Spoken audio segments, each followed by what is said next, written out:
It's that time of year to dig out all those receipts and organize your documents. The deadline for most Canadians to file their tax return is just 2 weeks away. Joining us this morning with some tips is Peter Sashecki from Everything Financial. Good morning, Peter. Good morning. Do people leave it to the last minute typically? I feel like 2 weeks out is kind of last minute. It is last minute, but it's close enough. I mean, you would have all your receipts by now, and hopefully you're not handing them to your tax preparer in a shoebox. Right. Oh, yeah. Although at least they're getting them, right? That's true. Better that than nothing. Yeah. So most Canadians need to file their taxes by April 30th. There are some exceptions, though. What are they? There are exceptions. If you're self-employed, you don't have to file until June 15th. But if you owe money, you have to pay the money by April 30th. Okay. There is a little bit of relief if you make installments, though. If you've been making the installments because of your last year's taxes, then penalty or interest could be very minor. But just keep in mind, no matter what, if you're an individual, not a corporation, you got to pay that bill by April 30th if you owe. Really important to know. Okay, what are some of the common items that people miss? Because I think there's a lot to consider when you're doing your taxes. There's so many things, Carrie, but medical receipts is one of those things that people miss, charitable donations, and the type of things we talked about a few weeks ago that are kind of on the honor system, like if you're able to deduct car expenses and things like that because of the sales job you're in. The other thing is people who work from home. That's one of the hardest ones. What do you deduct for your home office expense? A lot of people are working from home more these days. They are, and they've signed the necessary documents from their employer. They're allowed to work from home, but how much do you deduct? Can you deduct the TP?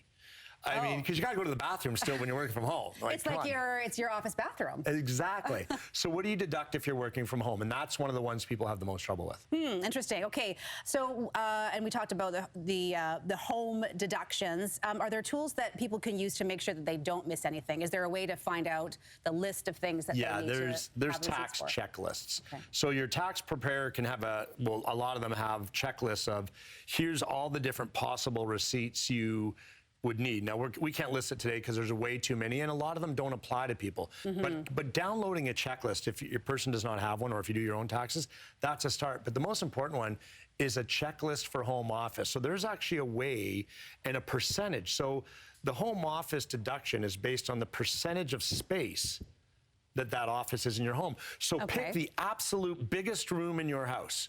Okay. And that's the percentage you can deduct. So even if your actual home office is, 4x4, you want to go to the living room where it's like 10x12. Yes, that's where you always work, because you probably do. It's usually in the kitchen where most people work, and the stuff is spread out. But then you get that if the home office is 12% of your house, well, it's 12% of your insurance, your taxes, and then all the other associated internet, and so on, all the other associated expenses, and 12% of that TP bill, because you still got to go to the bathroom 12% of the time. Okay. It's true. That'll I know. Add up. It adds a little humor to the show, but it's true. There's things like that you can be deducting for home office expenses, but it's all based on that percentage. Got to be able to spare a square. Okay, any last tips?